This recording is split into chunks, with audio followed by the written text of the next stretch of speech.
ವ್ಯಾಪಾರಿಗಳು ಮತ್ತು ಔಷಧ ವಿತರಕರ ಪ್ರತಿಭಟನೆ. ನಾಳೆ ರಾಜ್ಯದಲ್ಲಿ ಎಲ್ಲ ಮೆಡಿಕಲ್ ಸ್ಟೋರ್ ಕ್ಲೋಸ್. ಆನ್ಲೈನ್ ಪ್ಲಾಟ್ಫಾರ್ಮ್ಗಳ ವಿರುದ್ಧ ಆಕ್ರೋಶವನ್ನ ವ್ಯಕ್ತಪಡಿಸಿ ಔಷಧ ವ್ಯಾಪಾರಿಗಳು, ಔಷಧ ವಿತರಕರು, ಡಿಸ್ಟ್ರಿಬ್ಯೂಟರ್ಸ್ ಪ್ರತಿಭಟನೆಯನ್ನ ಮಾಡ್ತಾ ಇದ್ದಾರೆ. ಹಾಗಾಗಿ ನಾಳೆ ಮೆಡಿಕಲ್ ಎಮರ್ಜೆನ್ಸಿ ಆಗುತ್ತಾ? ರಾಜ್ಯದಲ್ಲಿ ಎಲ್ಲ ಮೆಡಿಕಲ್ ಸ್ಟೋರ್ ಕ್ಲೋಸ್ ಆಗುತ್ತೆ. ಆನ್ಲೈನ್ ಪ್ಲಾಟ್ಫಾರ್ಮ್ಗಳ ವಿರುದ್ಧ ಆಕ್ರೋಶ ವ್ಯಕ್ತಪಡಿಸಿ ಈ ಒಂದು ಪ್ರತಿಭಟನೆಯನ್ನ ಮಾಡ್ತಾ ಇದ್ದಾರೆ. ಲೈಸೆನ್ಸ್ ಇಲ್ಲದೆ ಆನ್ಲೈನ್ ನಲ್ಲಿ ಔಷಧಿ ಮಾರಾಟ ಮಾಡ್ತಿದ್ದಾರೆ ಅನ್ನೋ ಆರೋಪ. ಯಾವುದೇ ಒಂದು ಮೆಡಿಕಲ್ ಸ್ಟೋರ್ ಅನ್ನ ಓಪನ್ ಮಾಡಬೇಕು ಅಂತ ಹೇಳಿದ್ರೆ ಅದಕ್ಕೆ ಬೇಕಾದಂತಹ ಲೈಸೆನ್ಸ್ ಇರಬೇಕಾಗುತ್ತೆ. ಆದ್ರೆ ಆನ್ಲೈನ್ ಅಲ್ಲಿ ಹಾಗಿಲ್ಲ. ಯಾರು ಬೇಕಾದ್ರೂ ಆನ್ಲೈನ್ ನಿಂದ ಈಗಾಗಲೇ ಮೆಡಿಕಲ್ ಅಂದ್ರೆ ಟ್ಯಾಬ್ಲೆಟ್ಗಳನ್ನ, ಔಷಧಿಗಳನ್ನ ಮಾರಬಹುದು ಅನ್ನುವಂತಹ ಪರಿಸ್ಥಿತಿ ಇದೆ ಅನ್ನುವಂತಹ ಆಕ್ರೋಶದ ಹಿನ್ನೆಲೆಯಲ್ಲಿ ಪ್ರತಿಭಟನೆಯನ್ನು ಕೈಗೊಳ್ಳಲಾಗ್ತಾ ಇದೆ. ಜೀವರಕ್ಷಕ ಔಷಧಿಗಳಿಗೆ ಯದ್ವಾ ತದ್ವಾ ಡಿಸ್ಕೌಂಟ್ ಅನ್ನು ಕೂಡ ಆನ್ಲೈನ್ ನಲ್ಲಿ ನೀಡಲಾಗ್ತಾ ಇದೆ. ಇದಕ್ಕೆ ವಿರೋಧವನ್ನ ವ್ಯಕ್ತಪಡಿಸಿ ಪ್ರತಿಭಟನೆಯನ್ನ ಹಮ್ಮಿಕೊಂಡಿದ್ದಾರೆ. ಎಲ್ಲಾ ವಿಚಾರಗಳನ್ನ ಖಂಡಿಸಿ ನಾಳೆ ದೇಶದಾದ್ಯಂತ ಮೆಡಿಕಲ್ ಶಾಪ್ ಬಂದ್ ಆಗಲಿದೆ. ರಾಜ್ಯದಲ್ಲಿ 12 ಲಕ್ಷ ಔಷಧ ವ್ಯಾಪಾರಿಗಳಿಂದ ಬಂದ್ಗೆ ಕರೆ ನೀಡಲಾಗಿದೆ. ನೈತಿಕ ಬೆಂಬಲವನ್ನು ಆಲ್ರೆಡಿ ಸೂಚಿಸಿದೆ ಮೆಡಿಕಲ್ ಅಸೋಸಿಯೇಷನ್. ಕೈಗೆ ಕಪ್ಪು ರಿಬ್ಬನ್ ಕಟ್ಕೊಂಡು ಸಾಂಕೇತಿಕ ಪ್ರತಿಭಟನೆಯನ್ನ ಮಾಡ್ತಾರೆ. All India organisation of chemist and druggist ನಿಂದ ಕರೆಯನ್ನ ನೀಡಲಾಗಿದ್ದು ಬೆಂಗಳೂರಲ್ಲಿ 13,000 ಮೆಡಿಕಲ್ ಶಾಪ್ಸ್ ಇದೆ. ಆ ಎಲ್ಲ ಮೆಡಿಕಲ್ ಶಾಪ್ಸ್ ಕೂಡ ಬಂದ್ ಆಗಲಿದೆ. ಆನ್ಲೈನ್ ಪ್ಲಾಟ್ಫಾರ್ಮ್ಗಳ ವಿರುದ್ಧ ಆಕ್ರೋಶವನ್ನ ವ್ಯಕ್ತಪಡಿಸಿ ಈ ಒಂದು ಪ್ರತಿಭಟನೆಯನ್ನ ಬಂದನ್ನ ಮಾಡ್ತಾ ಇರುವಂತದ್ದು. ಈಗಾಗಲೇ ಮೆಡಿಕಲ್ ಅಸೋಸಿಯೇಷನ್ ಕೂಡ ಇದಕ್ಕೆ ನೈತಿಕ ಬೆಂಬಲವನ್ನ ಸೂಚಿಸಿದೆ. ಜೊತೆಗೆ ಕೈಗೆ ಕಪ್ಪು ರಿಬ್ಬನ್ ಕಟ್ಟಿಕೊಂಡು ಸಾಂಕೇತಿಕ ಪ್ರತಿಭಟನೆಯನ್ನ ಮಾಡಲಾಗುತ್ತೆ. ಆದ್ರೆ all India organisation of chemist and drugs ನಿಂದ ಈ ಒಂದು ಕರೆಯನ್ನ ನೀಡಲಾಗಿದ್ದು 13,000 ಮೆಡಿಕಲ್ ಶಾಪ್ಸ್ ಬೆಂಗಳೂರಲ್ಲಿ ಬಂದ್ ಆಗಲಿದೆ. ಇದರ ಬಗ್ಗೆ ಇನ್ನಷ್ಟು ಡೀಟೇಲ್ಸ್ ಅನ್ನ ಕೊಡೋದಕ್ಕೆ ನಮ್ಮ ರಿಪೋರ್ಟರ್ ಪ್ರಗತಿ ಶೆಟ್ಟಿ ಈಗ ನೇರ ಸಂಪರ್ಕದಲ್ಲಿ ಜಾಯ್ನ್ ಆಗಿದ್ದಾರೆ. ಪ್ರಗತಿ ಶೆಟ್ಟಿ, ನಾಳೆ ಮೆಡಿಕಲ್ ಎಮರ್ಜೆನ್ಸಿ ಆಗುವಂತ ಚಾನ್ಸಸ್ ಇದೆಯಾ? ಯಾಕಂದ್ರೆ ಈಗಾಗಲೇ ಅನೇಕರಿಗೆ ಗೊತ್ತಿದೆ, ಅಂದ್ರೆ ಯಾವುದೇ ಒಂದು ಮೆಡಿಕಲ್ ಟ್ಯಾಬ್ಲೆಟ್ ತಗೊಳ್ಬೇಕಾದ್ರೂ ಅದಕ್ಕೆ ಪ್ರಿಸ್ಕ್ರಿಪ್ಷನ್ ಬೇಕಾಗತ್ತೆ ಅಂತ ಹೇಳಿ. ಆದ್ರೆ ಆನ್ಲೈನ್ ನಲ್ಲಿ ಹಾಗಿಲ್ಲ. ಯಾವಾಗ ಬೇಕಾದ್ರೂ ಅವರು ಪ್ರಿಸ್ಕ್ರಿಪ್ಷನ್ ಕೊಟ್ಟು ಟ್ಯಾಬ್ಲೆಟ್ ಅನ್ನು ತಗೊಳ್ಳುವಂತಹ ಪರಿಸ್ಥಿತಿ ಕೂಡ ಇದೆ. ಈ ಹಿನ್ನೆಲೆಯಲ್ಲಿ ಯಾವ ರೀತಿಯಾದಂತಹ ಒಂದು ಆಕ್ರೋಶವನ್ನು ವ್ಯಕ್ತಪಡಿಸಿ ನಾಳೆ ಬಂದ್ ಅನ್ನ ಮಾಡಲಾಗುತ್ತೆ? ನವಿತಾ ಜೈನ್, ನಾಳೆ ದೇಶಾದ್ಯಂತ ಪ್ರತಿಭಟನೆಗೆ ಕರೆ ಕೊಟ್ಟಿರುವಂತದ್ದು. ಬಂದ್ಗೆ all India organisation of chemist and drugs ಕಡೆಯಿಂದ ಬಂದ್ಗೆ ಕರೆ ಕೊಟ್ಟಿದೆ. ಬೆಂಗಳೂರಿನಲ್ಲಿ 2 ಬಣ ಇದೆ. ಆ 2 ಬಣದಲ್ಲಿ ಒಂದು ಬಣ ಇದಕ್ಕೆ ಬೆಂಬಲವನ್ನ ಕೊಡ್ತಾ ಇದೆ. ಮೆಡಿಕಲ್ ಅಸೋಸಿಯೇಷನ್ ನ ಒಂದು ಬಣ ಇದಕ್ಕೆ ಬೆಂಬಲವನ್ನ ಕೊಡ್ತಾ ಇದೆ. ಇನ್ನೊಂದು ಬಣ ಅಂದ್ರೆ ಮಂಜುನಾಥ್ ಅವರ ಬಣ ಇದಕ್ಕೆ ಬೆಂಬಲ ಕೊಡ್ತಾ ಇದೆ. ಇನ್ನೊಂದು ಬಣ ಬೆಂಬಲವನ್ನ ಕೊಡ್ತಾ ಇಲ್ಲ. ಸುಮಾರು 13,000ಕ್ಕೂ ಅಧಿಕ ಮೆಡಿಕಲ್ ಶಾಪ್ಸ್ ಗಳಿವೆ. ಕೆಲವು ಕಡೆ ನಾಳೆ ನೈತಿಕ ಬೆಂಬಲವನ್ನ ಸೂಚಿಸಲಾಗುತ್ತೆ. ಅಂದ್ರೆ ಮೆಡಿಕಲ್ ಶಾಪ್ಸ್ ಅಲ್ಲಿ ಕಪ್ಪು ರಿಬ್ಬನ್ ಅನ್ನ ಕಟ್ಕೊಂಡು ಈ ಒಂದು ಬಂದ್ಗೆ ಬೆಂಬಲವನ್ನ ಸೂಚಿಸ್ತಾರೆ. ಅನೇಕ ಕಡೆಗಳಲ್ಲಿ ಮೆಡಿಕಲ್ ಶಾಪ್ಸ್ ಓಪನ್ ಇರುತ್ತೆ, ಕೆಲವು ಕಡೆಗಳಲ್ಲಿ ಇರುತ್ತೆ. ಈ ಸಂದರ್ಭದಲ್ಲೇ ಆಹಾರ ಸುರಕ್ಷತೆ ಮತ್ತು ಔಷಧ ಆಡಳಿತದ ಆಯುಕ್ತರಾಗಿರುವಂತಹ ಶ್ರೀನಿವಾಸ್ ಅವರು ಕೂಡ ಜಿಲ್ಲಾ ವರಿಷ್ಠಾಧಿಕಾರಿಗಳಿಗೆ, ರಾಜ್ಯದಲ್ಲಿರುವಂತಹ ಎಲ್ಲಾ ಜಿಲ್ಲಾ ವರಿಷ್ಠಾಧಿಕಾರಿಗಳಿಗೂ ಕೂಡ ಒಂದು ಪತ್ರವನ್ನ ಬರೆದಿದ್ದಾರೆ. ಏನಪ್ಪಾ ಅಂತ ಹೇಳಿದ್ರೆ, 2 ರೀತಿಯಾದಂತಹ ಒಪಿನಿಯನ್ ಇರೋದ್ರಿಂದ, ಅಂದ್ರೆ ಕೆಲವು ಕಡೆ ಬೆಂಬಲ ಇದೆ, ಕೆಲವು ಕಡೆ ಬೆಂಬಲ ಇಲ್ಲದೆ ಇರೋದ್ರಿಂದ ಬಲವಂತವಾಗಿ ಯಾರು ಕೂಡ ಅಂಗಡಿಯನ್ನ ಮುಚ್ಚಿಸಬಾರದು, ಬೆದರಿಕೆಯನ್ನ ಮಾಡಬಾರದು. ಅಂದ್ರೆ ಪ್ರತಿಭಟನಾಕಾರರು ಅಂಗಡಿಯನ್ನ ಮುಚ್ಚಿ ಅಂತ ಫೋರ್ಸ್ಫುಲ್ ಆಗಿ ಯಾರಿಗೂ ಕೂಡ ಹೇಳೋ ಹಾಗಿಲ್ಲ.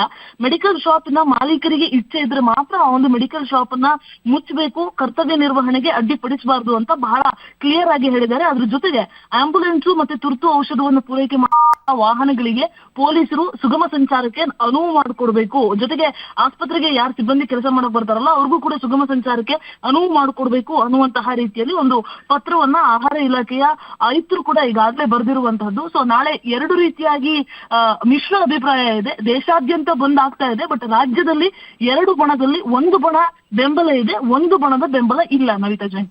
Okay, thank you Pragati Shetty ಡೀಟೇಲ್ಸ್ಗೆ. ಲಂಚ ಕೇಳಿದ ಅಧಿಕಾರಿಗಳಿಗೆ ಚಪ್ಪಲಿ ತಂದು ತೋರಿಸಿದ್ದಾರೆ ವ್ಯಕ್ತಿ. ಈ ಖಾತೆ ಮಾಡಿಕೊಳ್ಳೋದಕ್ಕೆ ಲಂಚ ಕೇಳಿದ್ರು ಅನ್ನುವಂತಹ ಹಿನ್ನೆಲೆಯಲ್ಲಿ ಸಿಟ್ಟುಗೊಂಡು ಅಧಿಕಾರಿಗಳ ಕಚೇರಿಗೆ ಚಪ್ಪಲಿ ಹಿಡಿದು ಬಂದಿದ್ದಾರೆ ವ್ಯಕ್ತಿ.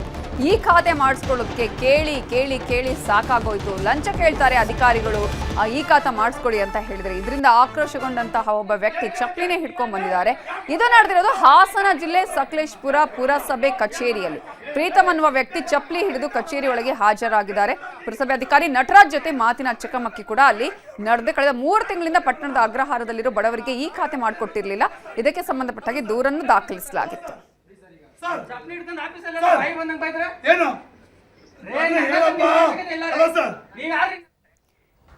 ಪಾಲಿಕೆ ಪಯಣದಲ್ಲಿ ಚಿಕ್ಕಪೇಟೆ ವಿಧಾನಸಭಾ ಕ್ಷೇತ್ರದಲ್ಲಿ ನ್ಯೂಸ್ 18 ರಿಯಾಲಿಟಿ ಚೆಕ್ ಮಾಡಿದೆ. ಚಿಕ್ಕಪೇಟೆಯಲ್ಲಿ ಒಟ್ಟು 12 ವಾರ್ಡ್ಗಳಿದ್ದು ಜನರ ಸಮಸ್ಯೆ ಭಿನ್ನವಾಗಿಲ್ಲ. GBA ಎಲೆಕ್ಷನ್ ವಾರ್ಡ್ ಸಮಸ್ಯೆಗಳ ಬಗ್ಗೆ ಇಲ್ಲಿನ ಜನ ಏನ್ ಹೇಳ್ತಾರೆ ನೋಡೋಣ.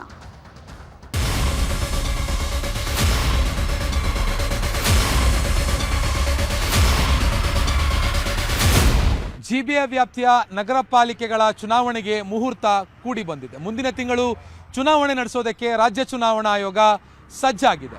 ಈ ಹಿನ್ನೆಲೆಯಲ್ಲಿ ನ್ಯೂಸ್ 18 ಕನ್ನಡ ಬೆಂಗಳೂರು ಜನರ ನಾಡಿಮಿಡಿತ ಅರಿಯೋದಕ್ಕೆ ಮುಂದಾಗಿದೆ. ಇದುವೇ ಈ ಹೊತ್ತಿನ ವಿಶೇಷ ಪಾಲಿಕೆ ಪಯಣ. ನಾನು ಆಶಿಕ್ ಮುಲ್ಕಿ.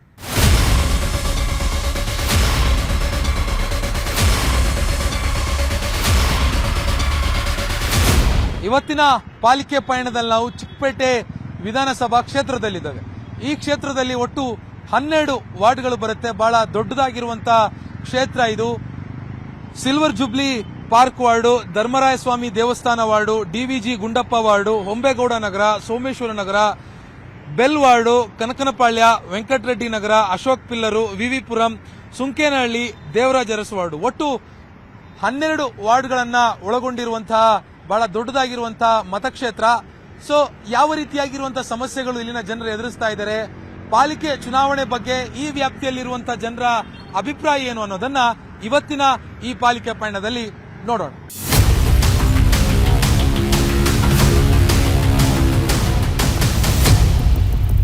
ನಾವೀಗ ಅಶೋಕ ಪಿಲ್ಲರ್ ವಾರ್ಡ್ನಲ್ಲಿದ್ದೀವಿ. ಇಲ್ಲೂ ಕೂಡ ಸಾಕಷ್ಟು ಸಮಸ್ಯೆಗಳಿದಾವೆ. ಬೆಳಿಗ್ಗೆ ಜನ ಎಲ್ಲ ಓಡಾಡ್ತಿದ್ದಾರೆ. ಅವ್ರನ್ನ ಬನ್ನಿ ಮಾತಾಡ್ಸೋಣ, ಏನೇನು ಸಮಸ್ಯೆಗಳು ಈ ವಾರ್ಡ್ನಲ್ಲಿ ಅನ್ನೋದನ್ನ.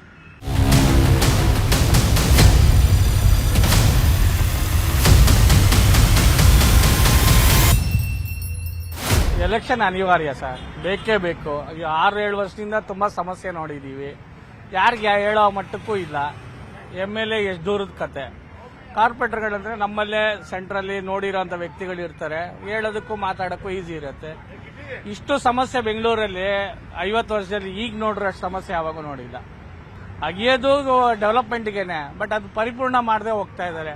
ಸರ್, BBMP ಎಲೆಕ್ಷನ್ ಮಾಡಬೇಕು. ಯಾಕಂದ್ರೆ ಪ್ರತಿಯೊಂದಕ್ಕೂ ನಾವು MLA ನೋಡೋಕ್ಕಾಗಲ್ಲ. ಪ್ರತಿಯೊಂದಕ್ಕೂ ನಾವು MLA ಅವರು ಅಲ್ಲಿ ಇಲ್ಲಿ ಅಂತ ಇರ್ತಾ ಇರ್ತಾರೆ. ಆ ವಾರ್ಡ್ಗೆ ಅವರು ಕಮಿಷನರ್ ಅಂತಿದ್ರೆ ಒಂದು ಕೆಲಸಗಳಾಗ್ತವೆ, ಕಾರ್ಯಗಳಾಗ್ತವೆ.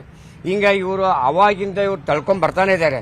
ಇವಾಗ ಮಾಡ್ತೀವಿ, ಮುಂದಕ್ಕೆ ಮಾಡ್ತೀವಿ, ಇವಾಗ ಮಾಡ್ತೀವಿ, ಮುಂದಕ್ಕೆ ಮಾಡ್ತೀವಿ ಅಂತ ಹೇಳ್ತಾ ಇದ್ದಾರೆ. ಆದ್ರೆ ಕಮಿಷನರ್ ಎಲೆಕ್ಷನ್ ಆಗಬೇಕು.